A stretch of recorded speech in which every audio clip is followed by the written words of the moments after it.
joined by the great, legendary Little Anthony. How are you today? I'm fine. I'm doing well. I just got off a conference call, so I'm sorry I was a little bit late. No problem at all. It's never too late to join a legend, and I know your music has been a soundtrack to our life, and you go all the way back to the 50s. Talk about how you got interested in music. Who were some of your heroes that influenced you to want to play music and sing yourself? I wrote a lot about that in detail in my book, and I shamelessly will tell people that it's called Little Anthony, My Journey, My Destiny. And in there it talks about the influences of my parents. My father was a musician. My mother was a gospel singer. My brothers are all musicians. My aunts were singers. Goes back to my great-grandfather, who was a singer in Savannah, Georgia. Well-known deacon, and the influences came out of obviously out of the church. And my mom tells me I was singing at the age of 3, and very distinctively.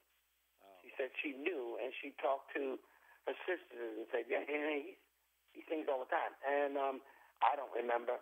I was told that I was once in the hospital for some observation or something, and I was singing at night, and the nurses told my mother, "He's keeping up all the children. You got to do something." And she says, "Well, what is he do singing?" Well, I think it's from Annie, Get Your Gun, because I didn't know the words good, and I was only 3 years old. I would say, how did my mom tell me, "Lay that pistol down, lay." And I would repeat it over and over. And then all the other kids would just sit in their cribs and listen to me sing. So I was destined to sing. I didn't take any lessons. I just don't even, I've been singing all my life, even in my earliest memory. And then my parents tell me before that I was singing. So that's one of the reasons why I call the book My Journey, My Destiny. That's amazing. Now, I know you've been inducted in the Rock and Roll Hall of Fame, of course, in 2009, and you know your music, like I say, is a soundtrack to so many great decades over the years. But I know also you don't think the term DooWop really fits your music. Explain that and how you would like to be talked about. Well, I want to set the record straight on that, and that's something that really bothers me because I don't even know what DooWop is. And many times people will kind of contradict me. Well, that's the way it is. I say, well, you know why I could talk like this? Because I was there. Where were you? You weren't there. I was a kid of 14, 15 years old, and I'm now 74. I have a lot of information in my head. And that monocle, or whatever they call it, was really created in the 70s, in 73, by a disc jockey, I believe it was Gus Gossage in New York City, who didn't know how to explain to his audience at that time what was that kind of music. Well, tell me what kind of music it was. It was R&B. Because most of the 90% or 95% of black groups were R&B singers, the Moonglows, Flamingos, I can go on and on, the Eldorados, and blah, blah, blah. And all of them, to this day, those who are still alive, tell me thank you for speaking up, because we can't. The reason why Gus Gossage did that, as I was told, as legend says, and he told his audience he didn't know what it was, but he was relating to the white groups in the late 50s that came out, especially around the New York, Philadelphia area, the Elegants, Duprees, those kind of groups. They were singing. They couldn't sing like we could, which we call soul music. They couldn't do that, and so they created their own sound. And if anybody remembers those days, you would think there was a group called Frankie Lyman and the Teenagers, great little singing group, and the bass player would always start each one of the songs that Frankie Lyman sang with their teenagers. Like he'd go doom-up, doom-up, doom-up. And then one time he did this, bop, doo, that. You know, like, it's just a black thing, you know, and we perfected it. Well, they tried it, but it came out like this, doo-woppa, doo-woppa, doo-woppa, you know, or ba-ba-ba-ba-ba-baran. So Gus Gossett kind of did a broad stroke about all of us. And that's the farthest thing from the truth. If you're going to say who's the doo-wop singers, if there's such thing as a doo-wop, then it's got to be the Elegants, the Prees, and etc. But the Moonglows, most of all, the Flamingos, I Only Have Eyes for You, Little Anthony, Going Out of My Head, Hurt So Bad, Tears on My Pillow. No. As long as I'm alive, and as long as I can explain to people that this is a misnomer. It's really not real, and I can't accept that. And I would tell you, the greatest writers in the world, many of them are long gone. They turn over, if that were possible, in their grave, if that's what their music was called. Can you imagine Don Costa, the producer of Hurt So Bad, Going Out of My Head? He says, ladies and gentlemen, here's Don Costa, one of the greatest doo-wop music in the world. It's wrong. No, I'm not. I am a R&B contemporary singer. Or you could say I'm an R&B contemporary pop singer. But there ain't nothing in my music that kind of says anything about doo-wop. Now, here's one of the problems. When I say broad stroke, back when I was a kid of 14 and 15, I sang with a lot of little groups around New York. And one of them was the DuPonts. And then there was the Chesters. You know, somebody got a song called Traveling Strangers, and he says, well, see, that proves you did doo-wop. That only proves that when I was a kid, I acted as a child, I spoke as a child, I did things as a child. But when I became older, I put away all childish things. That is gazillion years ago. That is not who I am. That is not what it represents. They didn't put Little Anthony into the Rock and Roll Hall of Fame with a special category of doo-wop. We went in as R&B. I didn't make them do it. They had the sense to figure it out, if that's what it is. So if that explains a little bit, folk, I'm sorry. I'm not against anybody who wants to be that, but that's not who I am. It's just not who I am. All my group, all the people left in the group. There's one guy.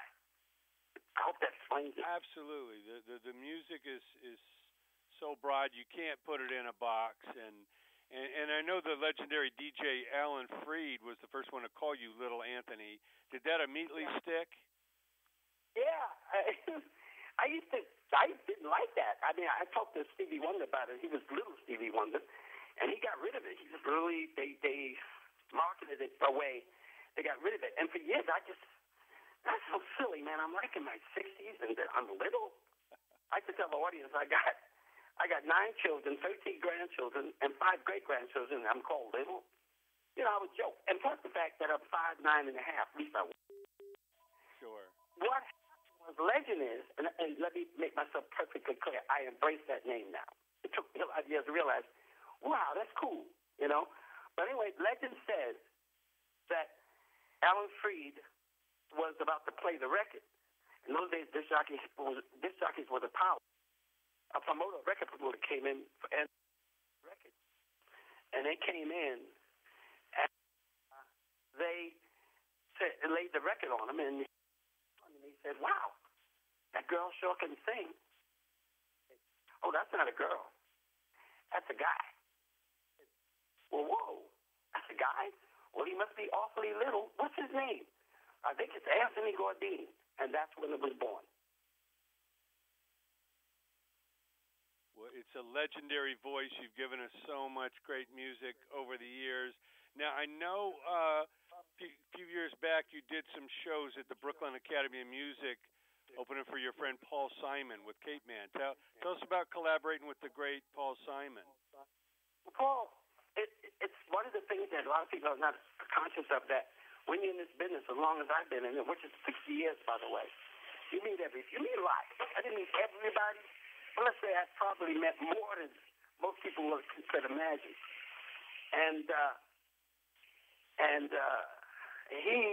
I met him when he was young, and he was running around New York City trying to get a recording contract, and that was before it was Paul Simon and Garfunkel. Simon and Garfunkel. He was playing with little groups and singing groups, just like all of us were doing.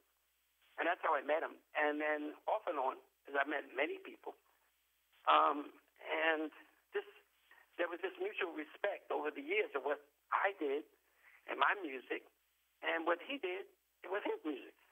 So we weren't intimate, but there was a respect.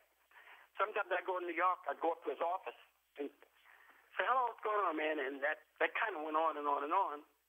And Paul was really one of the people that were instrumental in me. He was him and Paul Schaefer and quite a few others, Billy Joel. They were the ones that really impressed upon the Rock and Roll Hall of Fame that they should give us consideration. That's number one. And then the thing at the Brooklyn Academy of Music, he called one day and he says, hey, I'm coming down to see your show. And I'm going, well, why would he come away from Connecticut? Well, he did. Got in the dressing room with the rest of my guys and me. And he says, I'm doing a story, a musical, based upon the play that I did. When was that? Is it the 70s, 60s? I can't remember, but it was called The Cape Man. Mm-hmm. And it was a complete flop on Broadway. And he was convinced that the music was really, really good, which it was. And I guess somebody convinced him to forget the play, take the music, and do a storyline, storybook type of thing, which really is a musical. And they decided to put in the Brooklyn Academy of Music. And he called me and said, the only group I know that can open this up would be you, because you were there when all this violence was happening with these gangs in New York. And that's how that happened. And we went and we did it. We were there for like 3 weeks. And it was such a huge success. Well, I know another big fan of yours is Billy Joel, and I know he brought you out at Madison Square Gardens last year. Talk about your friendship with Billy and what that night meant to you. Well, I've known him a very long time. In fact, when we did the 25th anniversary, rock and roll anniversary, he would always see me, and he would holler down the hallway with all the other artists. If it wasn't for him, we wouldn't be here. So, come on. And he did the Long Island Hall of Fame that I was inducted to. He was inducted to. He did the same thing there. I said, man, we need to do it. He said, I'm just telling you the truth, you know. And so what happens, fast forward, I happened to be coming to New York to do some work on my book to promotion.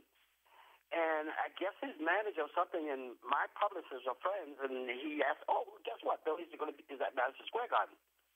It's like last year. And not even last year. It was this year. It was around January or something. I don't know. It was kind of chilly. And he said, oh, he would like you to come. And so I said, okay, what the heck? So I went there, and they took us up to the green room, and Billy came out, and we started talking just all about show business and what we all went through and this kind of thing. And I was quite flattered. And then who walks in the room but the venerable Bill O'Reilly from Fox News.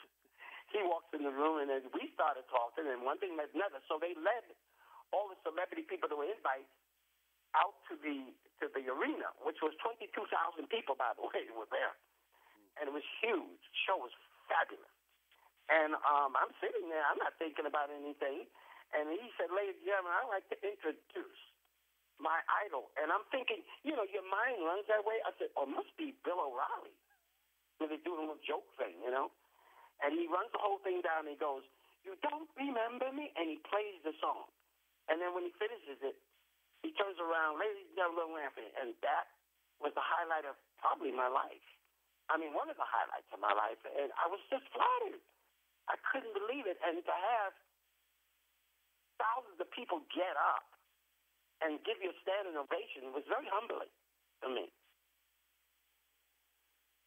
Well, that is truly a treat. You know, Billy's obviously reached so many people, and to tell the world that you were a spark to really do what he does. It's so important to, you know, music is shared. You know, we inspire each other. We've all had mentors when everyone's influenced everyone else. It's great to see that over the years. I know you just were honored by the R&B Music Society in Philadelphia, and You know, you got a new song with George Benson, and so much music continues. I know you're a big supporter of the veterans, and you know, you do a lot of charities. Talk about the, you know, the great joy that music has not only given you, but you know, what life would be without music. I mean, what an important part of society that is, and how important it is for us to keep music alive. I feel the thought. The music is the soul of God Himself, which was created by Him, and it is to make people, mankind, relax. It is a opiate, but it's not something that you're going to get sick with or get hurt. It does that. Now, I'm like everybody else. I hear certain songs, man, it's like, gosh, that song's when I was 12, and I still get that feeling, the same feeling I got when I first heard it. And so that's what music is. And it's the same with the veterans, because obviously in World War II, if you're aware that I'm a quasi-historian, sort of World War II. And music was a great part of that, with soldiers. The big band era, you know, and Tommy Dorsey and Frank Sinatra, and on and on and on. Glenn Miller. Those soldiers played that stuff, well, sometimes through the most horrendous times of their life. It brought them through. I've had guys who were in Vietnam come and tell me, man, I used to be that foxhole, man. I tell you, you almost lose your mind. And we would have these little Walkman things or whatever it was, I can't remember. And they would play Smokey Robinson and me a lot. And so they came to me many times and said, if it wasn't for that music, I don't know if I could have made it. That's very profound to me, because as a singer, and I'm sure that Smokey's that way and the rest of us, we're just singing. We don't think, you know, you sing, you sell some records, you make money on stage.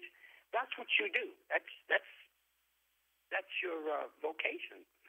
But I never realized until now. Can you imagine that? At my age, the profound influence that it's had on many people, even other singers. You know,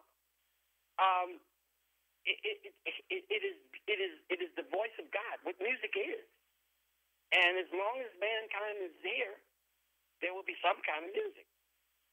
And each generation has its particular music. This generation has it. I don't really call it music. I call it poetry with music. That's rap, you know, in some cases. But there's R&B, there's hip-hop, there's, you know, heavy metal's not as profound as it was, but you still have some great groups out. I mean, still people that influence people immensely, like Duran Duran, you know, Black Sabbath. I go on and on. Yeah. You know, Sly and the Family Stone. I mean, this is amazing, and each one of these generations developed that. Then you had the 70s where it was disco, you know, and the many people that came out of that, and we still use that beat today. In fact, the record that George and I did called Electric Together actually is going to be released. That's what I was on a conference call. It's going to be released this October. Sure. And the urban stations around the country, but the actual launch is it's going to be launched November the 11th and actually introduced in the Veterans Day Parade, which I have been honored to be invited to be in the parade.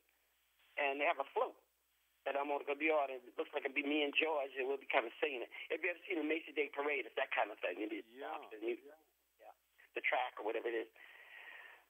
So,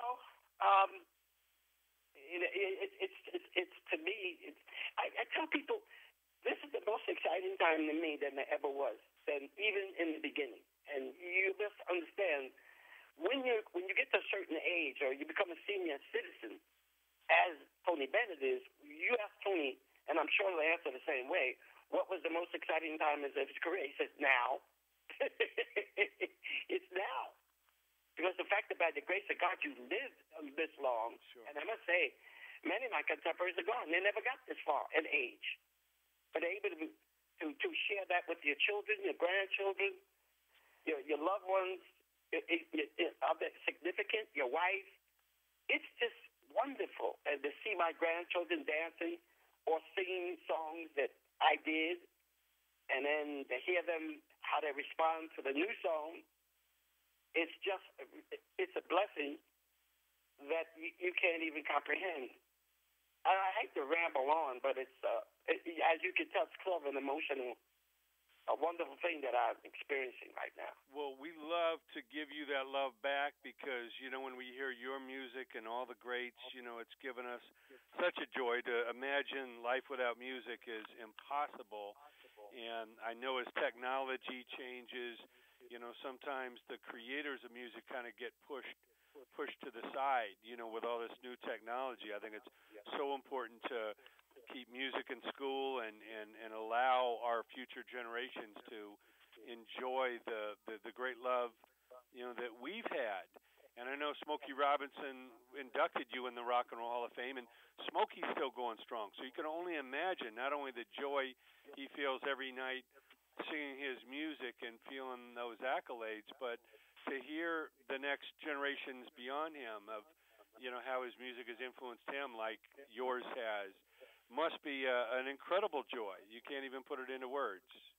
Can't really put it into words, and I'm going to say you said it eloquently.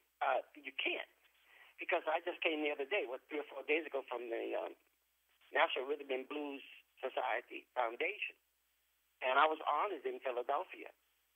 And it was the elite and the cream and the crop of black people who are the shakers and movers in that area, and plus New York City, they were there to honor me. And I was sitting there, and it was everything I could do to don't cry. When I went up and received the award and then spoke, my voice was quivering. And I'm not lost for words, but I couldn't explain it. It's like, welcome home. We know who you are. And obviously these kind of things happen. And then you can see my passion about DooWop. And there's nothing remotely close to what it really is when people do that. I hate to break anybody's heart, but what I experienced this last few days in Philadelphia was really the reality of who I was and what I've done. Never thinking that anything I was doing is going to influence people. I just I'm getting ready to go back in the studio as a guest on I can't remember her name. She was on Knight Rider and this one and that one and all these. She's an actress and Broadway performer. Actually, the people got in touch with my people, and said she would love to have me as a guest on her album, a pop album. And we're doing Unchained Melody. Now that kind of thing, man, is so cool to me, when somebody says, you know what, you influenced me. You mean tell me something I did singing caused you to become an actress, a singer, and a Broadway star, the movie star? Wow. And I hear this constantly. And it's everything you can do not to get a big head. But obviously with me it's just the opposite. I feel more humble every time I think about it. I say, well, now I know what my destiny is. And that's why I call the book My Journey, My Destiny. Because that's what I was born to do. Before I was even born, this was laid out, this path for me. And I did everything I could to get off the track. Believe me, I was no good boy. And actually, if you see in the book, oh boy, I should have been dead 3 times over. But this God that loves me put me all the way to this point. I'm talking to you on the phone. I would have never known I was going to talk to you a month ago, a year ago, but here we are. And I must say, you're very, very, very highly intellectually talented in what you do. And so it makes it easy for me to explain myself. And for that, I thank you.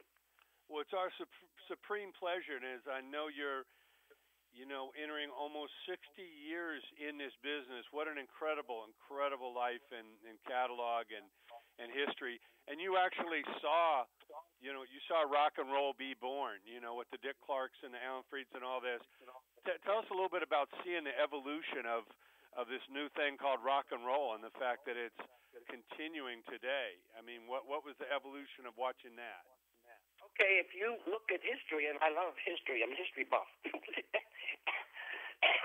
I wasn't too good with everything in high school, but I was really good at that. Love history. Read a lot.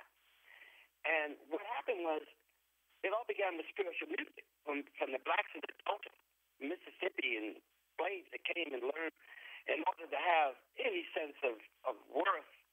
They would hum and they do stuff like that. Beautiful spiritual music that was created. That gave birth to the blues.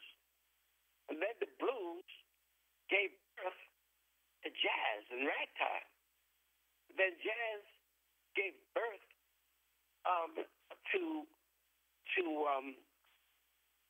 the big band era. And the big band era gave birth to rhythm and blues.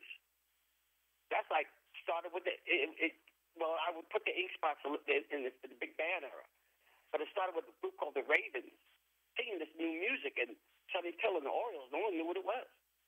But it was just so cool. And it gave birth to rock and roll.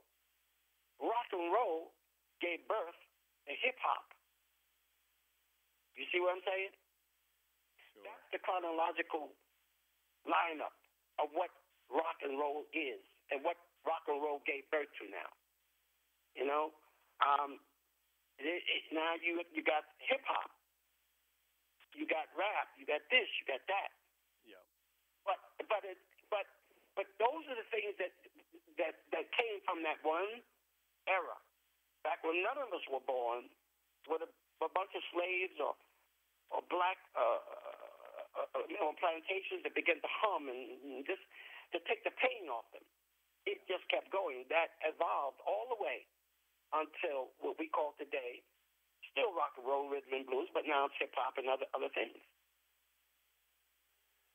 Well, all that you've seen over the years, what advice do you give to the young creative people, the young singers, the young musicians today, to instill in them the kind of dedication, passion, and perseverance they need to, have a shot at this?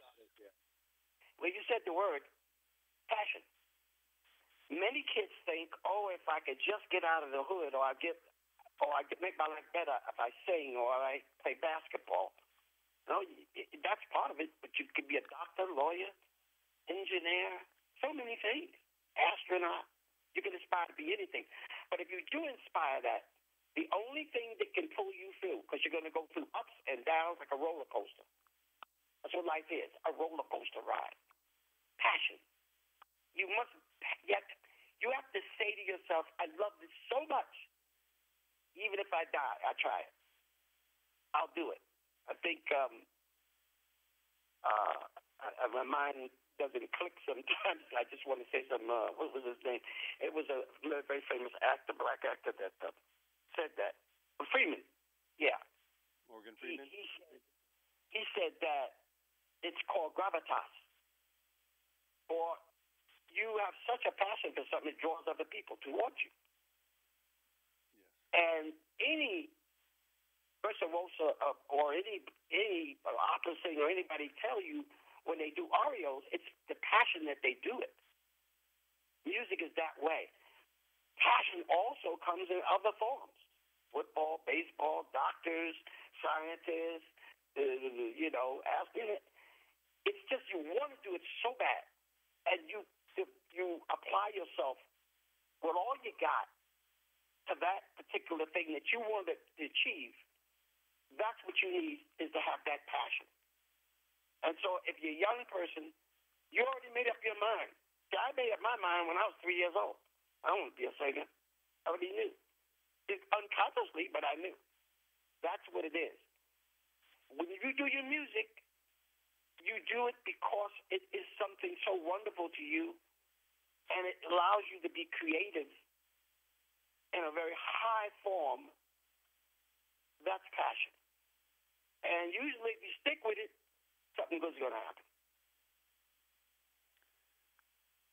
Well, our guest has been Little Anthony. We can't thank you enough for all the great music. We encourage everyone to go check out his book and stay tuned for the new music, the new song with George Benson, and so much more to come. We thank you so much again and really appreciate all you've given us, and you've inspired the world. Thank you so much, Anthony. Thank you so much, sir. I appreciate this, the whole call. It was really cool.